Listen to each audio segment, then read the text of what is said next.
Gente, eu quero continuar um assunto que comecei no meu vídeo anterior sobre meu voto para presidente em 2018 e a questão das eleições. Quando eu digo continuar, não quero me justificar, quero ampliar o entendimento de algumas questões abordadas anteriormente que por questão de tempo, obviamente, não davam para ser esgotadas. Quero começar isso dizendo o seguinte: há uma base, um fundamento no qual eu trabalho e que vai nortear meu raciocínio e minhas escolhas sempre. Eu acredito na palavra de Deus. Eu tenho uma formação não apenas baseada na palavra de Deus, mas uma formação de um legado judaico-cristão como família.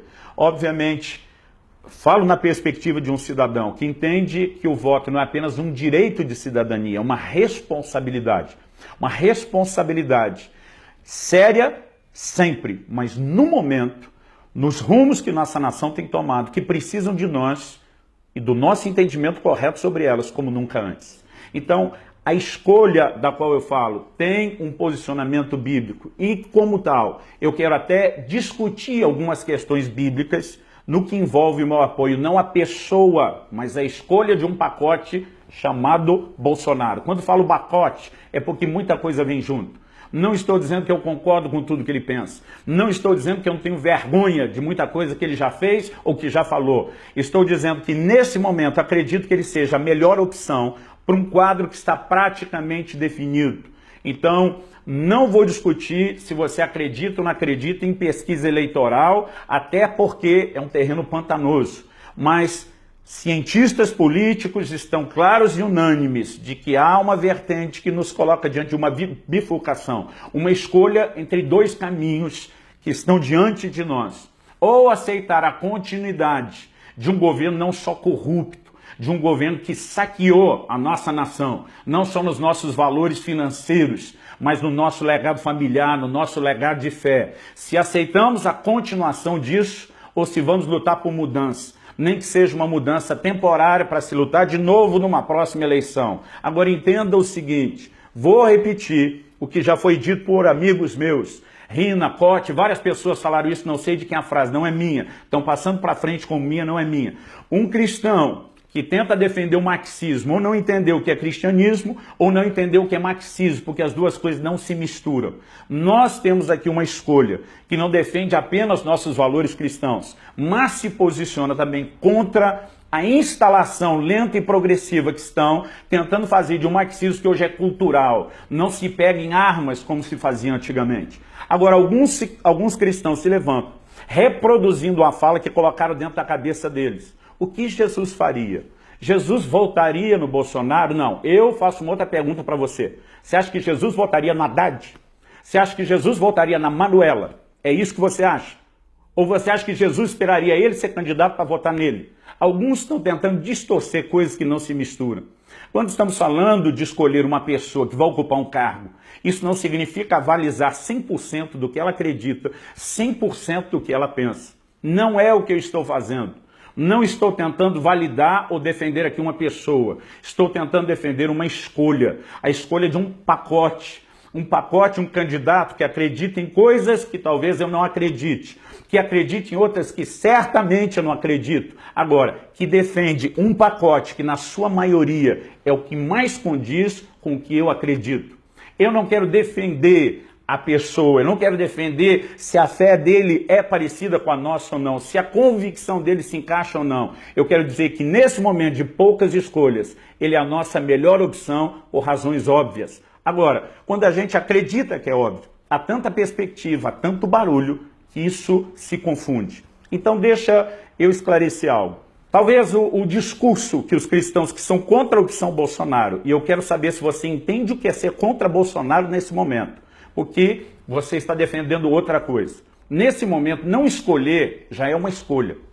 Se você decidir não votar, se decidir votar em branco, anular, você está fazendo uma escolha. Você está transferindo a sua responsabilidade de escolha a quem pensa diferente, a quem escolhe diferente. Não adianta usar o discurso de Pilatos, estou lavando suas mãos. Elas só vão ficar limpas diante dos seus olhos. A responsabilidade de cada um de nós é interferir nesse processo de escolha. Isso é democracia. Eu não posso dizer em quem você votar, mas eu posso dizer e dar luz a você para que você escolha direito, porque é isso que Deus faz na sua palavra. Ele diz, eu ponho diante de vocês dois caminhos. Esse leva para a morte, esse outro leva para a vida. Esse conduz para a maldição, esse outro para a bênção. Escolha a vida. Então Deus diz, eu te dou o direito de escolha, mas eu te recomendo o que escolher. Eu não posso te obrigar, numa democracia e no cristianismo, que respeita o livre-arbítrio, o que fazer e nem te ameaçar. Mas eu posso fazer um apelo à sua consciência. Quando digo que Bolsonaro apresenta um pacote que mais se enquadra ao que nós acreditamos, as pessoas começam a reproduzir ideias emprestadas de outras. Então estão dizendo, mas Jesus diz que nós devemos nos amar uns aos outros e não nos armar uns aos outros. Vamos discutir algumas coisas? A mesma Bíblia que diz não matarás, mandava matar quem matasse. E ela não se contradiz. Onde que as pessoas deixam de ter um entendimento correto da palavra de Deus? Quando olham um ângulo e uma perspectiva. Às vezes me perguntam, pastor, é para matar ou não é para matar? Porque o Deus que mandou não matar, também mandou que matasse aquele que mata. Vamos separar as coisas. Quando Jesus, ou Deus diz não matarás, ele está falando das cidadãos. O que um cidadão tem que fazer para com o outro. Jesus está dizendo que um cidadão tem que amar outro cidadão. Quando Deus mandou não matar, ele estava dizendo que eu e você, como cidadãos, deveríamos entender, um cidadão não mata outro cidadão. Ponto. Agora, quando um cidadão desrespeita a lei ou o ensino que Cristo nos deu, o que se deve fazer com ele? Aí é assunto do governo. Em Romanos, no capítulo 13, o apóstolo Paulo diz, não é em vão que a autoridade traz a espada. Ela é ministro de Deus, vingador contra aqueles que praticam mal. Então Paulo diz em Romanos 13, versículos 3 e 4, queres tu não temer a autoridade? Faz o bem. Se você fizer o mal, não é à toa que ela traz a espada. Ou seja, por que você acha que ela traz a espada? Para fazer uma carícia na pessoa. Deus está dizendo do que o governo fará com os cidadãos que não obedecem. Então nós temos aqui duas coisas diferentes. Um cristão ama outro cristão. Minha responsabilidade é amar cada cidadão e até bandido. Agora, quando o bandido não ama as pessoas, que é a ordem que ele também tem, quando ele mata as pessoas, o governo tem a obrigação de pará-lo. Quando ele se torna uma ameaça para outros cidadãos, ele precisa ser parado. E se ele não puder ser parado com uso de força não letal, a autoridade traz a espada para pará-lo com força letal. Isso é bíblico, e se você não entende isso, você não entende a palavra de Deus. E se não entende, não deveria estar discutindo ela. Nós temos gente que é criança, imatura na fé, tentando dar aula de teologia para todo mundo. Gente, vamos falar sério. Vamos pensar a visão, a cosmovisão, a coisa completa. Então, quando se fala que não dá para subir o Morro do Alemão, combater o tráfico com flores, não dá, como governo. Qual o nosso papel como cidadão? Subir armado? Não. Qual é o papel do governo? Subir com Bíblia? Não. Então, cada um cumpre o seu papel. Aí as pessoas dizem, você não pode apoiar um cara que apoia a violência. Gente, nós estamos diante de dois candidatos. Eu quero te perguntar, quem apoia a violência? A ala vermelha, marxista, defende a descriminalização das drogas. Você sabe o que isso significa? As drogas são a maior entrada da violência na família e na sociedade. E se você não entende isso, não é só falta de compreensão de sociologia, antropologia, psicologia ou história. É falta de se envolver com as famílias como nós, os líderes, fazemos. O câncer das drogas precisa ser parado e extirpado da nação, porque ele é o maior fomentador da violência. Agora, no mês de setembro, a Folha de São Paulo publicou uma matéria com dados concretos do governo uruguaio, nos mostrando o que aconteceu depois de um ano de descriminalização das drogas lá. A violência cresceu 66% no país. Resultado principal, briga de facções entre traficantes disputando um território de comércio agora legalizado. A descriminalização das drogas significa ampliar uma violência já não só inviável, insuportável na nação. A ala vermelha defende a promoção dessa violência. Quando o Bolsonaro fala de combater a violência que já está instalada com violência, o que é responsabilidade do governo quando se perde o controle, Nós começamos, como cristão, repetir, feito papagaio, o discurso que eles, os marxistas, estão tentando colocar na nossa cabeça, de que esse tipo de gente é intolerante, de que esse tipo de gente incita o ódio. Gente, que ódio! Será que você entende a dor das famílias dos policiais que estão sendo mortos o tempo todo, de uma forma especial no Rio de Janeiro? Agora, como que bandido tem direito e polícia não? Como que cidadão de bem não tem direito e a pessoa que está o tempo todo quebrando essas leis tem direitos? Me explique essa diferença, porque nós precisamos defender o direito deles, desde que não vá além dos nossos. Nós precisamos amar o próximo como a gente se ama.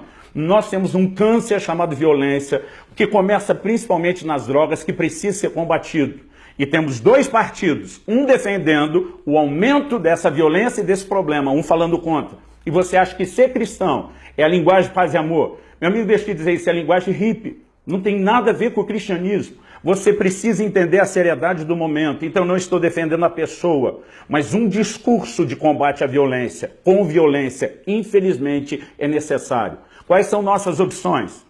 Eu, particularmente, quando falo da questão do armamento, entendo que eu deveria ser uma pessoa que não precisa me preocupar com isso e o governo deveria me defender. O governo não está conseguindo cumprir o seu papel. O bandido está armado, não está desarmado. Então o governo vai ter que chegar ao ponto onde ele vai desarmar o bandido, às vezes com o uso de força letal. Onde que isso é antibíblico? Então vamos parar de repetir esse discurso. Aí a pessoa pega uma fala antiga de um Bolsonaro falando sobre controle de natalidade e muda isso para dizer que ele é contra a criança. Meu amigo, preste atenção. Um cara que diz, a gente não deveria gerar filho de forma irresponsável, pensando no futuro dele, comprometido num quadro de miséria, está preocupado com as crianças, não está falando contra. Agora, e quem defende o aborto? Que é o que a ala vermelha está fazendo. Infanticidas, assassinos de gente inocente. Esses estão falando a favor da criança. Pelo amor de Deus, é isso que você, cristão, está se permitindo acreditar? Quem é contra a criança? Aí as pessoas se posicionam. Não, ele tem uma linguagem que incita o ódio. O ódio de quem? De quem ele está combatendo? Quando o cara fala contra a corrupção, quando ele está falando contra esse câncer, as pessoas tentam dizer que ele tem uma fala valorizando o salário que ele ganha. O camarada que depois de 27 anos de vida pública, ninguém está conseguindo arrancar coisas sobre a forma como conduzia a vida financeira dele. E diz que ele viveu de um salário de luxo de um político. Tá, agora me diz o que essa turma do PT, cuja maior cúpula está na cadeia, fez. Não só aceitou o seu salário todo, nunca lutou para baixá-lo, pelo contrário, para aumentá-lo, e não satisfeito com isso, saqueou bilhões do fundo público para eles. Então a opção de um cara que falou a favor do salário é esse, que além do salário rouba. Você realmente consegue acreditar nisso? E deixar que digam para você que não é cristão fazer a escolha correta? Me desculpa, gente, está na hora da gente acordar. O PT tem que ser parado. Aí as pessoas combatendo, tem outras opções, se elas existiam antes, não existem mais. Outros candidatos, que não vejo neles, não é só viabilidade de ganhar, de sustentar um discurso, sustentar algo na prática, porque se mostram contraditórios. São pessoas que diante de um grupo tem um comportamento, diante tem outro. Eu não acredito que sejam opções. A questão é o seguinte, nós estamos agora, nessa reta final, diante de duas, seja no primeiro ou no segundo turno. E eu quero fazer um apelo ao seu coração. Eu não aceito que o nosso Brasil continue na mão de gente que não fez nada para melhorá-lo, que demonstrou não só a sua incapacidade de fazer isso de forma administrativa, mas nos enganando, que continua com um discurso mentiroso. Eu sou a favor de uma mudança, nem que a gente precisa de outra daqui a 4 anos. Você pode lá na frente dizer que eu errei em algumas coisas da minha fala, porque não dá para prever o futuro nem o comportamento das pessoas. Algo que ninguém vai poder me acusar. Eu não quis ficar calado numa hora tão crucial. E não me diga para você que um cristão não deve ter um posicionamento como cidadão da terra. Nós temos outros ensinos bíblicos a respeito disso. Você pode se informar melhor. O que é ser ao mesmo tempo um cidadão do céu, também um cidadão da terra. Alguém que se levanta para fazer diferença, para ser sal, para ser luz, não só com a oração. Eu acabei de sair do maior jejum da minha vida, lutando em oração por essa nação. Eu sei a minha responsabilidade de orar, mas eu sei que Deus não me chamou para fazer isso só de joelhos. Eu também quero fazer um apelo ao seu coração. Vamos parar um governo que foi eleito em 2002, foi eleito em 2006, foi eleito em 2010, foi eleito em 2014 e não fez nada do que prometeu. Aliás, agora a promessa é outra. Antes é o que faria, já que não fizeram, agora é o que vão fazer e estão centralizando promessas num único grupo, que sabe que estão reproduzindo o barulho deles. Gente, vamos acordar, é hora de mudança, é hora de abundância. Vamos para as urnas. Se der segundo turno, vamos repetir e ainda intensificar o que nós estamos falando aqui. É hora de parar. Esse câncer chamado tentativa de implementação de marxismo ou suas vertentes e adaptações no Brasil. É hora de arrancar um governo que se mostrou e provou incompetente, inclusive depois do que eles chamam de golpe ou impeachment, porque quem está continuando é o aliado deles, que foi o parceiro durante todos esses anos, é quem era para continuar exatamente a forma de pensar e trabalhar. Vamos tirar eles, a possibilidade de qualquer pessoa parecida com eles, desse páreo e dessa disputa. Eu falo isso com toda a paz no meu coração, olhando para a palavra de Deus, entendendo que um cristão não apenas pode, deveria votar em Bolsonaro, não porque concorda com a pessoa, porque é a opção para parar a continuidade de uma situação que se repete. As opções são ou escolher ou omitir fazer a sua escolha, que também é uma escolha. Então escolha direito. Eu não apenas estou dizendo que minha escolha é o pacote Bolsonaro, eu estou dizendo que eu acredito que é a única e melhor escolha que você deveria fazer. Há muitos assuntos que podem ser discutidos. Nós podemos entrar naquilo que ele fala a favor, naquilo que ele fala contra, nós podemos tentar analisar a perspectiva cristã, e eu não quero fazer isso num único vídeo. Eu apelo, em primeiro lugar, naquilo que nós não temos tempo, nem o propósito de explicar aqui e agora, que você me deu o voto de confiança, para talvez poder explicar isso em etapas se for necessário. Mas não me julgue, não julgue minha história. São 25 anos de ministério pastoral, uma história de integridade. São quase 30 anos pregando a palavra de Deus. E qualquer um que me acompanha, ou pode seguir e acompanhar a minha história, vai descobrir que eu sou sério com Deus, que eu não sou partidário. Eu estou fazendo o que estou fazendo, debaixo de oração, debaixo de um consenso com a maior parte das lideranças do Brasil, que são unânimes. Então, por favor, se você não consegue concordar, pelo menos nos respeite. Pelo menos pare de tentar nos ofender. Pare de tentar nos atacar, porque sem que você perceba, você provavelmente está sendo manipulado para reproduzir pensamentos que nem são seus ou nem se justificam. Muito temor com aquilo que você fala, porque daqui a pouco as eleições acabam e você precisa continuar se relacionando com as pessoas com quem você ataca. Nós não estamos aqui atacando pessoas, estamos atacando ideias. E precisamos aprender a conviver de forma pacífica e respeitosa com as mesmas pessoas que discordam de nós. Por favor, lembre-se disso também. Que Deus te abençoe, que Ele tenha misericórdia de nós e da nossa nação.